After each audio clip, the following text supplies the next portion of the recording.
地球孕育人類嘅成長，更帶俾人類無限風光。名山大川，世外桃源，世界最美好、最寧靜嘅一面。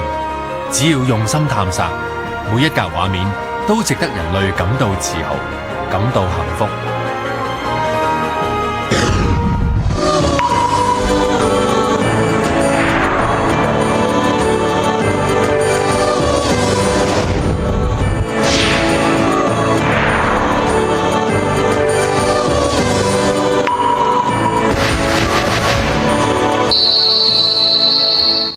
南接甘肅，東連陝西，北望內蒙古嘅寧夏回族自治區，自古以嚟係中原王朝與北方各族爭奪之地，群雄逐鹿嘅戰場。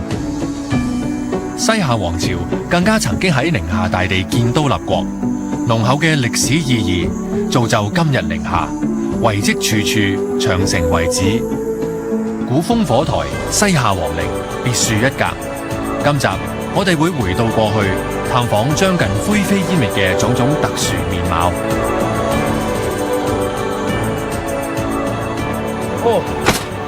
上一集我旅程都幾辛苦啊，不過睇到咁多靚嘢都值得嘅。嗱，今集啊，我會上賀蘭山，去西夏皇陵，橫到黃河，同埋上萬里長城嘅。咁多嘢搞，快啲行啦！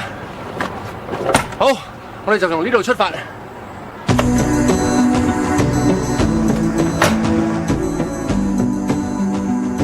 我哋旅程嘅第一站就係去寧夏嘅東北邊界，尋找遠古長城嘅真實面貌。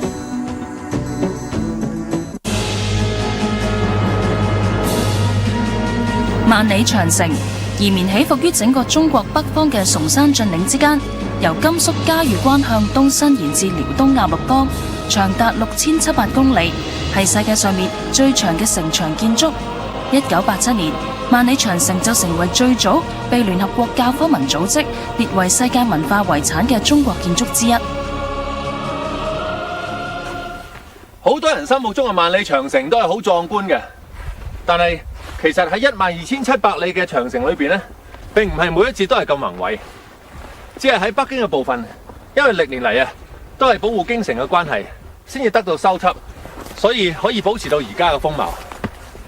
如果有睇翻萬里長城喺呢2000幾年嚟嘅面貌，就一定要嚟到寧夏呢度，因為呢度有長城博物館之稱。而家我企緊呢個土堆呢，並唔係一啲普通嘅泥土，其實佢係萬里長城嘅一部分。但係真係想唔到，可以同北京嘅萬里長城有咁大嘅對比。當地人話呢一段沿黃河北上至平羅，西抵賀蘭山嘅寧夏長城，又叫做河東牆，喺明朝時期興建。由於呢一度處於黃土高原地區，所以都係用黃土同少量嘅磚石混合建成。估唔到鬆散嘅黃土一樣可以建築成一條咁堅固嘅守衛城牆。喺古時我哋會以萬里長城嚟分隔開中原同埋塞外嘅。其實到咗今時今日，呢個概念仍然存在。喺我右手邊嘅呢，就係寧夏，而左手邊嘅呢，就係內蒙古啦。地厄襟侯吹朔漠，天流所約枕雄關。寧夏同漠北國土相接，要徹底抵禦退守北方嘅蒙古軍侵擾。長城可以話係最完整嘅防禦建築。整條明長城嘅防線可以容納過百萬嘅士兵，分開9個軍事管轄區，分段布防，所以又有9邊重鎮之稱。而家我企緊呢個位置呢，就係明朝萬里長城嘅一個瞭望台。當時主要嘅敵人呢，就係元朝遺留落嚟嘅蒙古軍。嗱，我哋見到呢度一帶呢，都建築咗好多軍事嘅措施呢嚟對付佢哋嘅。而再望出去亦都見到一啲每隔150米度有一啲高台，其實呢啲呢，就係烽火台，亦都係用嚟監察對方嘅一啲軍事行動嘅。而另外一招對付蒙古軍嘅方法呢，就係掘一啲好似呢條咁嘅土坑。嗱，呢啲深坑呢，原本係有成10米咁深嘅，但係經過咁多年嘅風化呢，而家呢，只係剩翻米零嘅啫。因為蒙古軍善於用馬匹嚟作戰，咁呢啲深坑呢，可以話係對症下藥啦。當啲馬匹同埋啲蒙古軍跌咗落呢啲深坑之後呢，城牆上面嘅士兵就可以，呢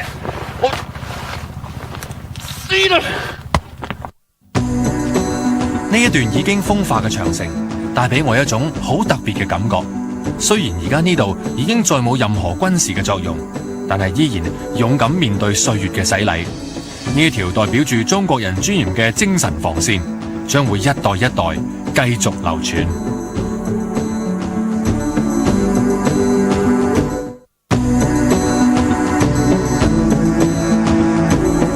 離開長城遺址，我哋就穿過中部嘅山區，向住烽火台建築相當集中嘅字口寺進發。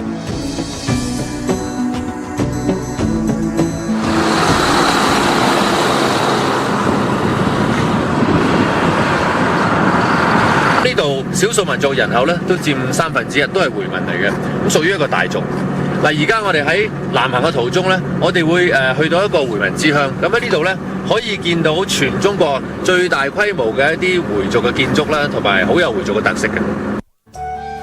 我哋經過呢個地方叫做同心，係寧夏最多回民聚居嘅地區。喺呢個回族之鄉，我哋見到回民聖地同心清真大寺。呢間同心清真大寺咧，就係全中國唯一一間糅合咗伊斯蘭式啦同埋中式建築嘅清真寺。咁整體睇落去咧，都係中式比較多啲嘅。不過如果細心留意下啲細節咧，都會發現到啲伊斯蘭嘅味道嘅。同心清真大寺始建於元末明初，外觀參照中式寺廟嘅建築風格，幾進圓落，飛檐斗拱，感覺莊重而樸素。喺中式建築之上，同心清真大寺刻有伊斯蘭式嘅磚雕作為裝飾，係兩大古典文化互融嘅表現。回民咧，每日要做幾次嘅朝拜儀式㗎，佢哋稱為做禮拜。咁當然禮拜日就可以做禮拜㗎啦。不過最主要嗰次做禮拜咧，就喺星期五做嘅。咁呢日咧叫主麻日。嗱，而家你見到呢度咧，就係回民嘅大殿啊，喺裏面做朝拜嘅。睇睇先。我哋就唔入得去噶啦，只可以裝下噶咋。當我哋入到殿入邊，感覺樸實得嚟，相當舒服。呢度嘅信徒話俾我哋聽，佢哋每日都會喺特定嘅時間嚟到呢度進行朝拜。呢度除咗係回民朝拜嘅聖地，原來仲係一間阿拉伯語學校。聽呢度嘅信徒講，好多回民啊，就喺呢度學習可蘭經同阿拉伯文。而畢業之後，仲會出國成為阿拉伯語翻譯添。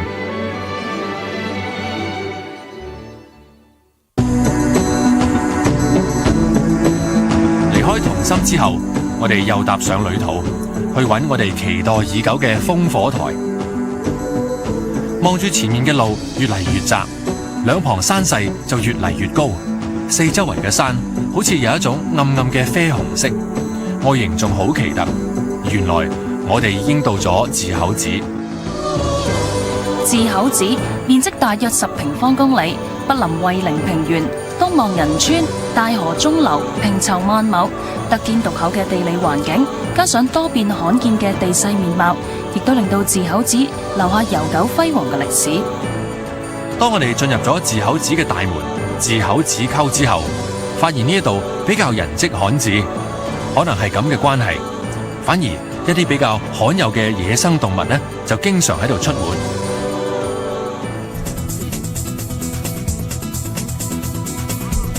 去了，是啊，這很開心。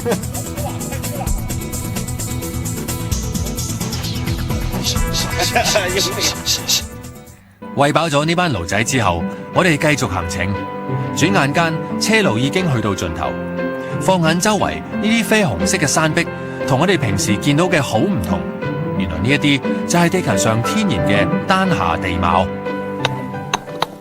哇！呢啲沙礫岩真係好鬆散喎，同埋咧，大家見到咧，佢呈現紅色嘅，因為裏邊嘅鐵質含量比較高，而家應該係氧化咗啦。而後邊呢啲山脈咧，就係屬於丹霞地貌啊。如果真係唔好彩有地震嘅話咧，就好容易冧落嚟噶啦。唉，唔好啦，走啦，山崩啊！咦？對面你而家見到呢啲咧，就並唔係而家村民嘅一啲屋嚟嘅，係屬於以前啊馬賊一啲土堡。咁因為呢度咧正咧就係一個交通樞紐啊，咁咧啲商旅行過嘅時候咧就可以好方便咁行出嚟咧，就可以打劫佢哋啦。不過而家馬賊嘅土堡咧就變咗白色啦，就係喺嗰度就打劫我哋啲遊客嘅，攞定入場費先啦。進入寺口寺之後，跟住落嚟，我哋就要徒步上山，用大約4個鐘頭嘅時間攀上烽火台。一路上，四周圍嘅山岩灰灰白白，原來呢一啲呢，就係由石灰岩層組成嘅喀斯特地形。經過乾旱嘅冬季，字口寺而家淨係留低枯黃嘅阿枝。我哋沿途享受住源自山間吹嚟嘅微風，感覺好輕鬆、好舒服。行咗大約20分鐘之後，喺我哋面前嘅一個懸崖峽谷之上，有一條長100米嘅吊橋。要去到烽火台，我哋就必須行過去。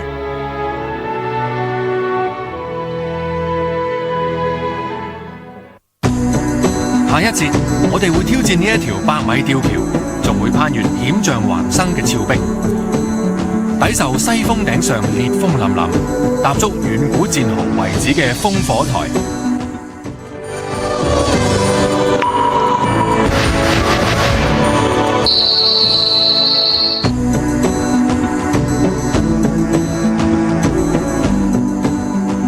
處於西北邊緣嘅寧夏，國防邊界都受到長城嘅保護，而貫通寧夏南北嘅山口要道寺口子，就係戎馬軍隊南下中原嘅必經之路，古時都係塞外夷狄志在必得嘅地段。寺口子地勢險峻，處處懸崖峭壁，聳立於巔峰，一座又一座嘅烽火台就肩負起守護寺口子嘅重責。其中地勢最高嘅烽火台就係位於西峰頂。要到達西峰頂，我哋要沿住呢一座黃龍山盤繞而上。由於呢一帶都係屬於丹霞地貌，成座黃龍山都係紅銅色嘅，山頭仲有好多唔同大細嘅窿，相信呢一啲呢，就係沙礫岩嘅風化痕跡啦。寺口寺呢一帶呢，山勢非常之險要啊，到處都係懸崖峭壁添。但係偏偏呢度呢，就係2000年前西漢一個外交家蘇武棲身嘅地方。我哋再行上少少呢，可以去到佢曾經住過嘅洞窟添，裏邊啊仲有佢牧過個羊啊。西漢年間，中原曾經派出多位嘅朝官出使西域，其中文官蘇武奉命出使匈奴，可惜俾匈奴單於囚禁逼降，更加將佢遣送到寺口子牧羊，要佢令到一批公羊生出羊仔，先至放佢回朝。結果蘇武喺寺口子被困19年，仍然都唔投降。喺橋嘅側邊，呢兩個巨大嘅石窟就係蘇武曾經嘅囚禁之所。哎呀，哇！終於俾我行到蘇武嘅睡房啦！哇，呢個望落去好高啊！佢哋話有成100米咁高啊！但係嗰陣時咧仲未有呢啲橋嘅，所以咧佢日日要上落呢度帶住啲羊咧，真係好犀利。尤其是對於一個文官嚟講咧，佢意志力咧相當勁。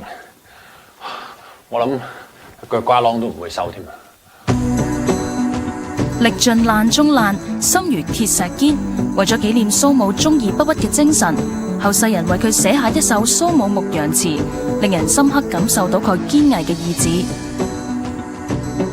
要體會蘇武嘅生活，一定要親身踏足古人所走過嘅路。喺蘇武棲身嘅石窟外邊，深度有成200米嘅懸崖峽谷之上，有一條大概100米長嘅吊橋，連接對面山頭嘅牧羊區。蘇武被困19年，每日都會橫過呢一度。而今次我哋要去嘅西峰頂，就要經過呢一度吊橋。任何事情要踏出第一步都係非常困難嘅。望住呢一條用竹片做，大概只係得1米闊嘅吊橋，喺峽谷之間左搖右擺，不其然會產生驚嘅感覺。當我行出吊橋，發現橋身其實都幾窄，人行咗上去更加容易左搖右擺。我嘗試用手揸實兩邊嘅繩，左右腳都沿住中線而行。而喺吊橋望出去周圍嘅峽谷，更加感受到峽谷嘅險要。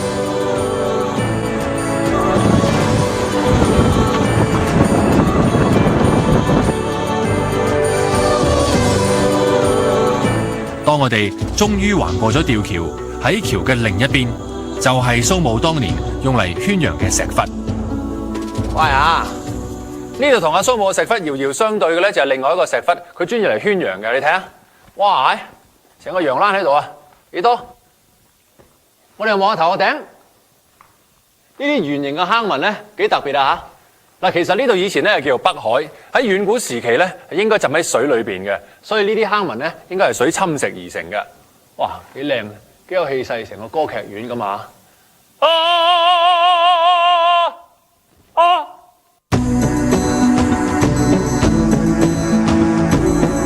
離開圈陽石窟，我哋繼續向西峰頂出發。上山嘅路途只係得一條羊腸小徑，而且越上越斜，每一步都要步步為營。要去到西峰頂，原來一啲都唔容易。石壓樹斜出，崖緣花島生。喺冷峻無情嘅懸崖絕壁之間，原來仍然可以孕育出寶貴嘅生命。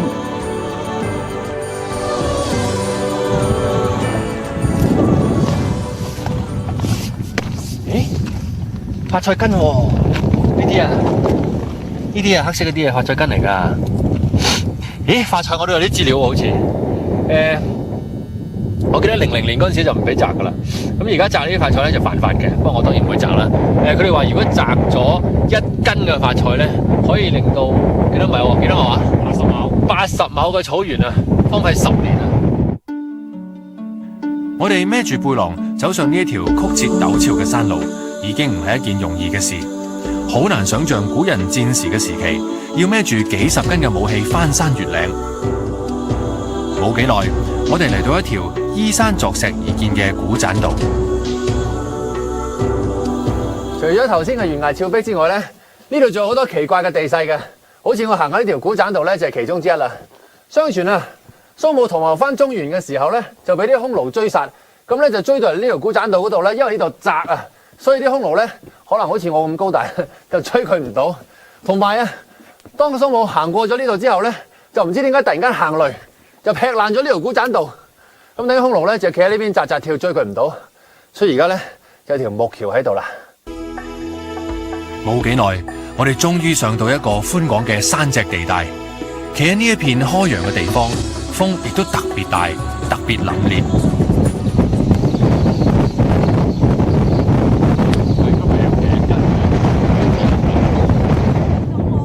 呢個就係全組最驚、最怕事嘅寫稿，心心。又驚又要行，導演幾時食飯啊？其實唔係好大風咯，風帆喺塊面度咧，好似嗰啲叫咩刀上面咁，逐條刮出嚟。到咗山脊，即係話西峰頂已經近在咫尺。由呢度望出去，我哋見到山頭上一座座嘅烽火台。烽火台又叫做煙燈，係古時傳遞軍情嘅戰略性建築。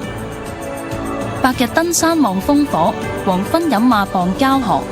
烽火台自古見證住容軍邊塞每一場嘅戰鬥。除咗長城沿線，烽火台散落分布喺高山險峰。喺戰時，每當要傳遞緊急軍情，烽火台士兵就會點起烽火，隨住山頭互相呼應，軍情頃刻就可以傳遞千里。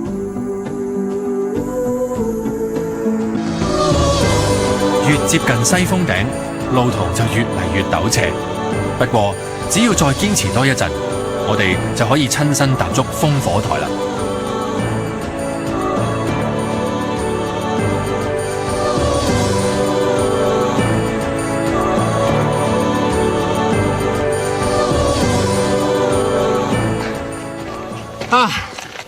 終於上到嚟烽火台，上到嚟呢個山頂啦。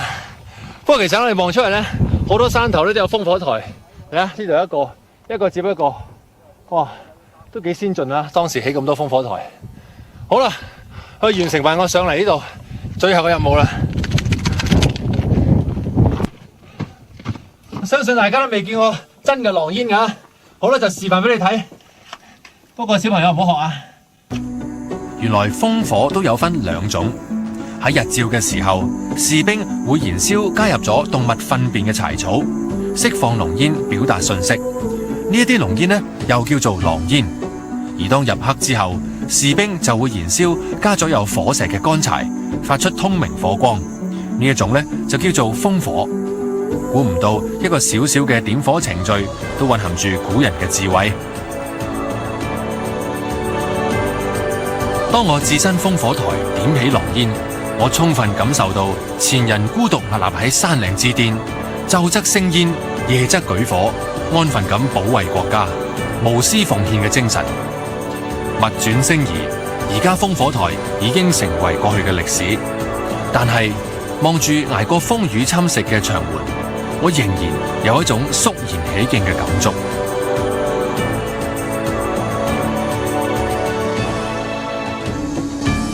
我其實嚟之前咧有少少擔心咧，就係有高山反應，因為好多人話做開運動嘅人咧特別容易有呢個反應嘅，我平時做下跑步啊咁樣，但係今次好彩就冇出事啦，可能仲係比較低啦，2000幾米，咁如果我諗3000幾4000幾，真係要小心啲。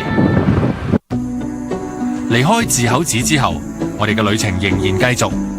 下一節我哋會登上寧夏嘅守護神山賀蘭山，守候賀蘭日光嘅出現。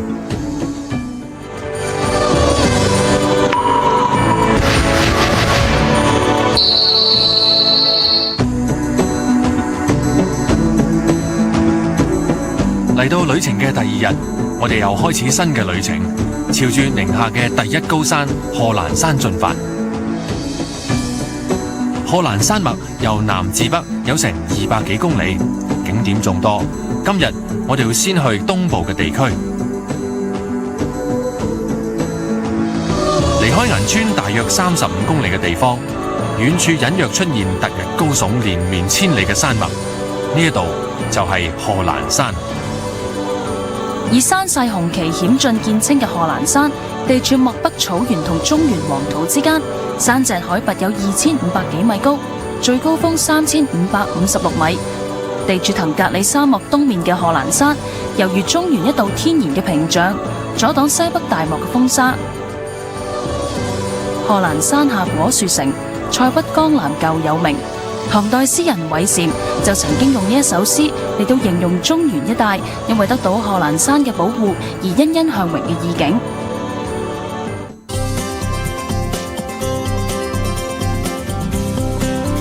賀蘭喺蒙古語入邊咧就係駿馬，而馬匹啊喺蒙古人嘅心目中咧一向都好崇高嘅。由於賀蘭山啊就係啱位於黃土高原同埋蒙古高原嘅中間，正正咧就係擋住由騰格里沙漠吹過嚟嘅風沙。所以蒙古人啊就覺得賀蘭山好似一匹駿馬咁值得尊敬，咁值得推崇。行咗唔夠2個鐘，我哋嚟到賀蘭山其中一個山峰蓮花山。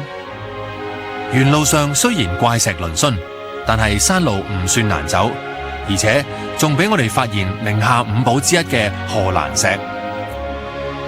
我後邊呢，就係賀蘭山一個比較著名嘅山峰筆架山，我哋見到呢，好似有3隻手指咁，啱啱呢就好似個筆架啊！而呢個山峰啊咁出名，另外有一個原因嘅，我哋望落去見到嗰啲開墾咗嘅石呢，就係賀蘭石，亦都係寧夏5寶之一，做墨硯呢係最出名嘅。登高遠望，企喺賀蘭山遠眺繁華嘅寧夏銀川，更加能夠體會到呢一座神山嘅韻味。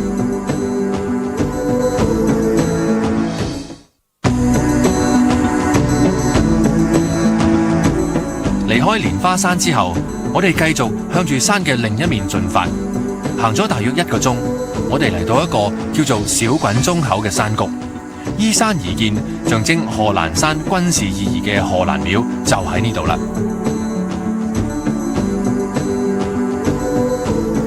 今時今日嘅中國咧，已經係5族共存噶啦。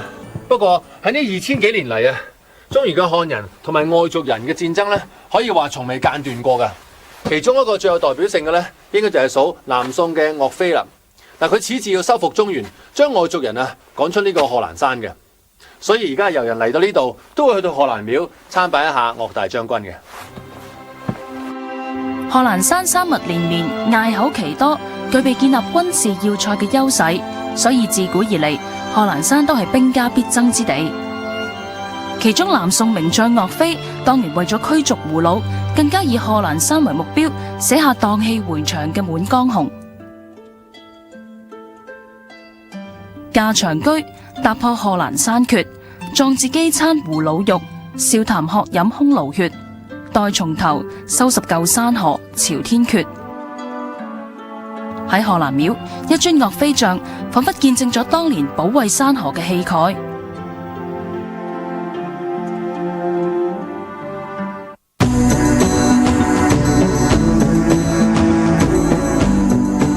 低垂，我哋仍然摸黑繼續今次賀蘭山嘅旅程。喺北部嘅賀蘭口附近，我哋就發現咗一啲遠古時代遺留落嚟嘅神秘圖騰。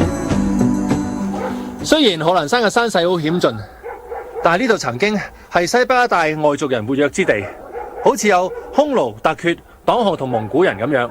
雖然而家已經揾唔到佢哋嘅蹤跡，但係佢哋嘅生活呢就被烙印咗喺呢啲岩石嘅上邊。賀蘭山岩畫眾多，單喺賀蘭口已經有岩畫300幾幅，更加被譽為中國岩畫之鄉。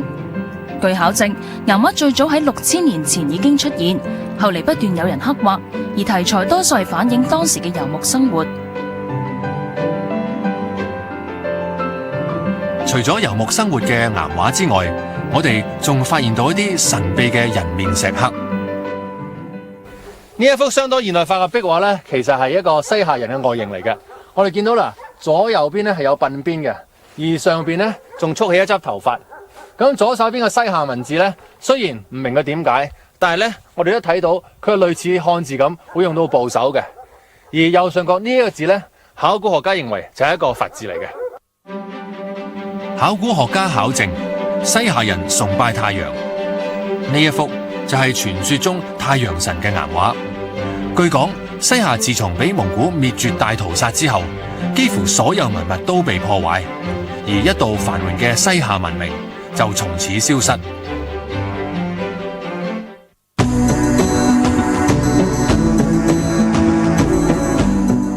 第二朝早，天都未光，大家為咗欣賞由黃土高原升上嚟嘅賀蘭日光，我哋再次向賀蘭山進發。哇，好凍！而家咧係朝頭早6點半，我哋原來行咗成個幾鐘噶啦。今朝咧4點幾起身，我哋咧特登咧同攝製隊咧嚟到賀蘭山山腳呢度咧睇日出嘅，睇嚟都就快光噶啦。我哋行啦。黎明前嘅天色似乎特別黑暗，寒風亦都越嚟越大，雨雪紛紛，上山嘅路特別漫長。但係亦都阻唔到大家睇賀蘭日光嘅決心。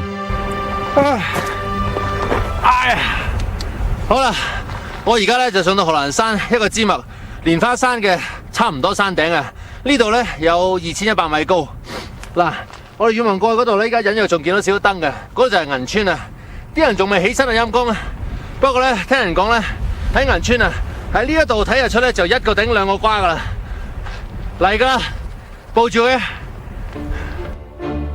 聽呢度嘅人講，平時銀川多數都係天朗氣清嘅，但係由於早幾日有沙塵暴嘅出現，所以今日睇到賀蘭日光嘅機會呢，並唔樂觀。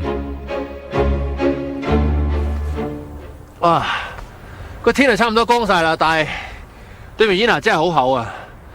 仲有我諗10分鐘呢，就應該出嚟噶啦，但係睇唔睇到就唔知啦，希望啦吓。時間分秒流逝，正當大家都覺得意興闌珊嘅時候，曙光終於乍現，日光充滿生命力咁撥開雲霧。哇！前幾日仲沙塵暴，呢幾日大煙霞，琴日仲落雪，今日其實上嚟都唔諗住睇到日出嘅。呢個導演有雲啊，佢請飲茶。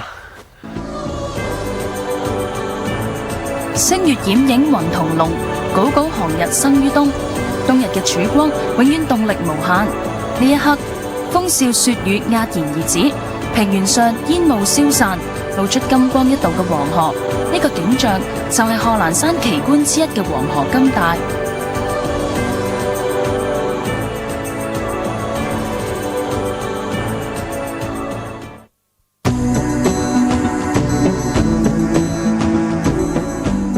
日出東方，仿佛帶俾我哋無窮嘅活力。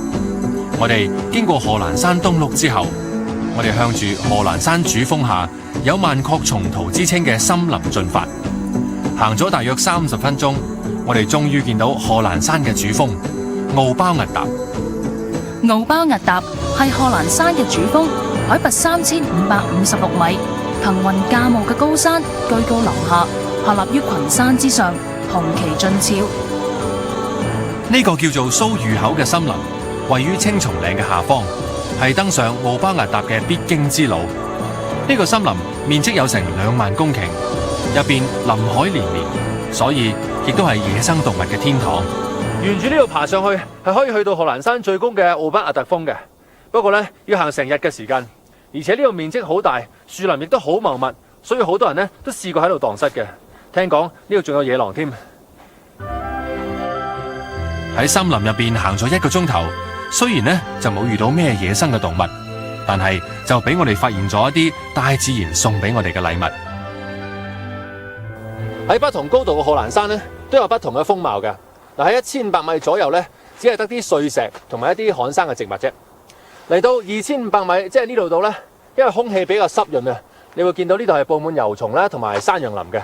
好多遊客啊，特登嚟到呢度呢，聽啲風吹過啲松樹嘅聲。呢個自然景象呢，仲有個名堂嘅喎，叫萬壑松濤。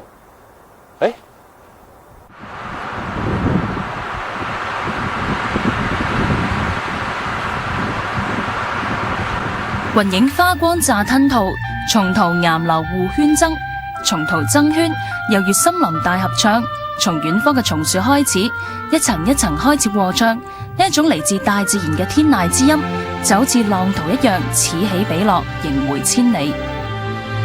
入到嚟呢啲森林，唞啖氣呢，都好似精神啲，好似多啲氧氣吸咗入去咁嘅。相比我哋成個香港石屎森林呢，相差真係好大。不過其實就算喺內地、喺中國大陸呢啲咁嘅樹林呢，都買少見少。如果再唔保護呢啲樹林呢，我相信再有咁健康嘅機會呢，都冇乜噶啦。所以下次買報紙記得唔好攞紙巾啊！離開賀蘭山之後，下一節我哋將會去到西夏皇陵，探索西夏文明消失之謎。我哋仲會親身感受一下寧夏黃河不一樣嘅風光。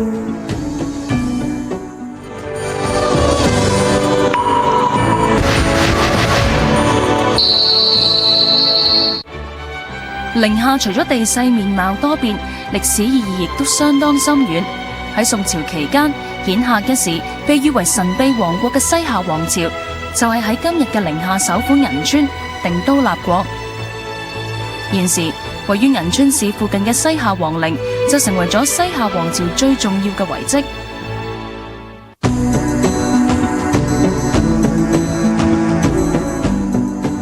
今次旅程，我哋當然唔會錯過接觸西夏文化嘅機會。離開賀蘭山之後，我哋開始向住西夏皇陵進發。我哋依照住當地人嘅指示，嚟到賀蘭山東部嘅山腳。喺車上望出去，四周圍嘅景物比想象中荒涼。唯一令我在意嘅，就係喺呢一片荒地嘅遠處，零零星星出現嘅巨型土丘，傳說中嘅西夏皇陵。係咪呢兩個啊？好靚喎！呢兩個好完整啊！呢兩個邊度有啲嘢？好完整啊！喺邊度入先？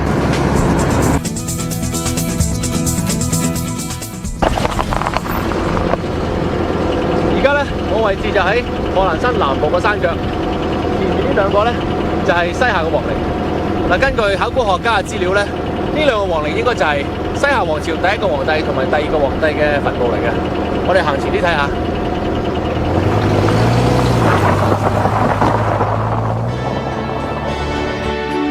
我哋喺皇陵附近發現大約300幾個形狀不一嘅土堆，據講呢一啲就係西夏皇陵嘅陪葬墓，入邊埋葬嘅一般都係後宮妃妾、侍女同埋樂師。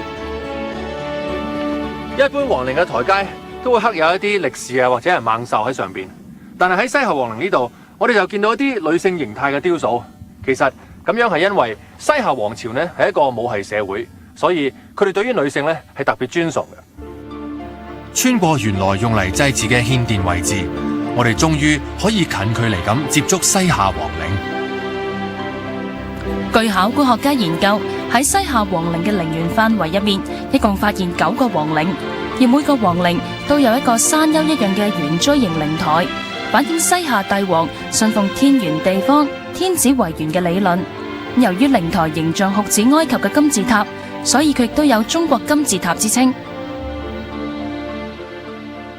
當時嘅皇帝對於皇陵嘅結構呢，要求係非常之高。佢哋曾經要求過弓箭手幫佢哋測試，如果弓箭手可以射穿城牆嘅話呢，咁樣皇陵嘅工匠呢就要被處死；如果射唔穿呢，弓箭手就要被處死。咁可想而知，當時佢哋對皇陵結構呢嘅要求係十分之嚴苛嘅。同好多皇陵一樣，傳說西夏皇陵嘅墓室入邊擁有好多寶物，所以喺呢600幾年嚟，不斷有皇陵俾人盜墓嘅傳說。而喺陵台大約10米以外嘅地方，就俾我哋發現咗一個非常神秘嘅土坑。一般皇帝嘅遺體呢，都係埋藏喺陵墓以下嘅，但係喺西夏皇陵呢度呢，佢哋就偏偏將皇帝嘅遺體埋藏喺其他嘅地方，仲要埋到24米咁深，目的呢，就係避免皇帝嘅遺體俾人哋破壞。但係正所謂道高一尺，魔高一丈，當呢啲盜墓者知道真相之後呢，就將佢哋嘅目標轉移。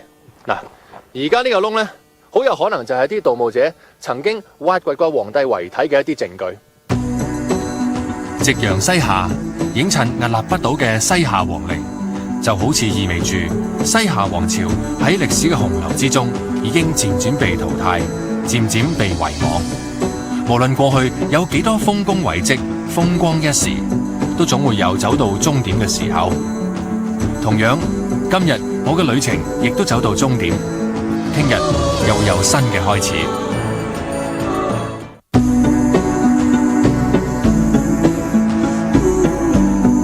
離開西夏皇陵之後，我哋今次最後一段嘅旅程將會沿住黃河，欣賞兩岸壯麗嘅風光。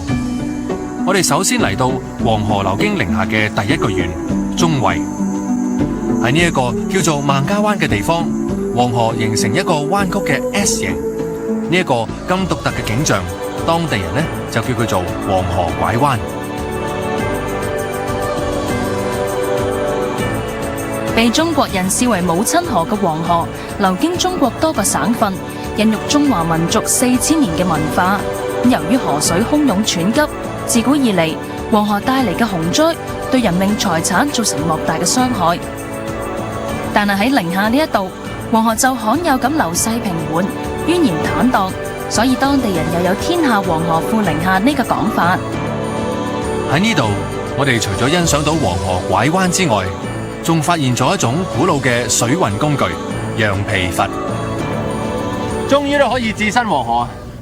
成日聽人講黃河孕育中國文化嘅母親，今次有機會橫渡黃河，仲係坐一種咁原始嘅交通工具，呢種經驗呢，真係有錢都未必買到。唔好穿啊！俗稱牌子運脫嘅羊皮筏已經沿用超過1000年。佢係由幾十個吹脹咗嘅羊皮袋所組成。由於製作簡單，成本又低，所以古時好多人都利用佢嚟到過河。羊肉可以入嚟食，羊毛可以入嚟着，但係估唔到羊皮竟然可以幫你過河啊！師傅，最後一隻啦，弄好了沒有？聽邊啊？係咪啊？聽船夫講，原來羊皮筏分開大細兩種。而家見到嘅細皮筏用咗10幾個羊皮袋紮成。至於歷史上最大嘅羊皮筏呢，就用咗成600幾個羊皮袋，可以載重30噸。但係萬一羊皮筏漏氣，就要吹翻脹佢噶啦。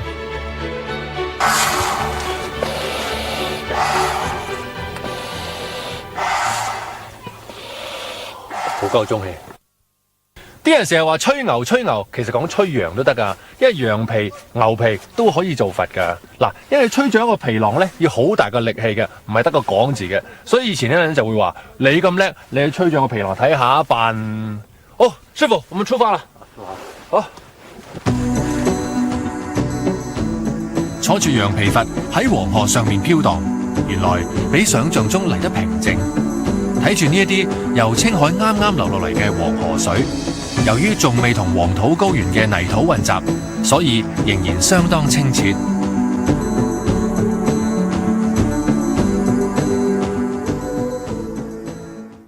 離開孟家灣之後，嚟到青銅峽。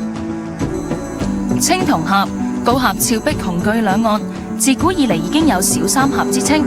青銅峽里韋州路，拾去從軍久不回。喺喺古時，作為寧夏其中一條交通要道嘅青銅峽，路途險峻，士兵通過呢一度往往生死難料。冇幾耐，我哋經過一個叫做108塔嘅地方，由遠處望埋去，外形相當之獨特。原來佢係中國古塔群中絕無僅有嘅三角形塔群。據考古學家研究，呢108個佛塔就代表咗佛家認為人生嘅108種煩惱。經過接近2個鐘頭嘅船程之後，我哋終於嚟到騰家灣。呢度就係寧夏境內觀賞黃河拐彎最佳嘅地方。只要行上牛首山嘅山腰，呢一個自然景觀就會盡現眼前。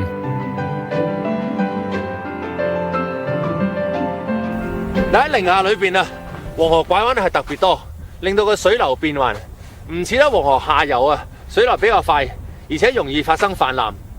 因為呢個原因，寧夏人啊就可以更充分咁利用黃河嘅水嚟灌溉佢哋嘅農田。彎彎曲曲嘅黃河喺寧夏呢度展現出優雅嘅氣度，睇住滔滔嘅河水川流不息，我仿佛感受到大自然無窮嘅生命力。呢次大西北嘅寧夏之旅終於告一段落啦，能夠踏足人跡罕至嘅極地絕境，完成一個又一個嘅艱辛任務，苦樂參陳嘅滋味，原來都可以甜在心頭，令人難忘。去旅行嘅時候，記住要購買旅遊保險，萬一喺旅途中遇到意外，你同你嘅屋企人都可以受到保障。喺選擇旅遊保險嘅時候，你必須要留意清楚保單嘅保障範圍係咪包括個人意外保障、醫療保障以及緊急嘅支援服務。另外，你亦都需要查清楚你個保單嘅保障範圍、各項賠償嘅上限同埋各項不受保嘅事項，而唔應該淨係着重保費嘅多少嘅。桃花源裏鄉村西遞，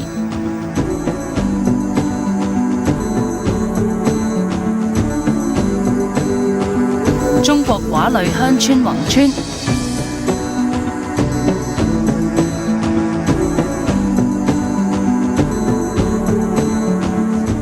一望無際嘅油菜花田，構成一幅又一幅嘅美麗圖案。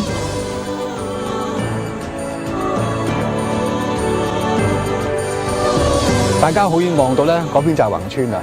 喺呢個方向望到咧，太陽落山照住宏村咧，我感覺到咧佢好清幽、好幽靜，有自成一國嘅感覺。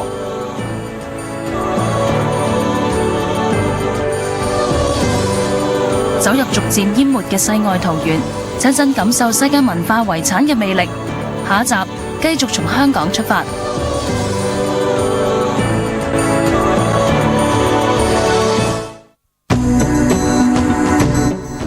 一陣將會播映新會古兜溫泉特約古兜全程新體驗。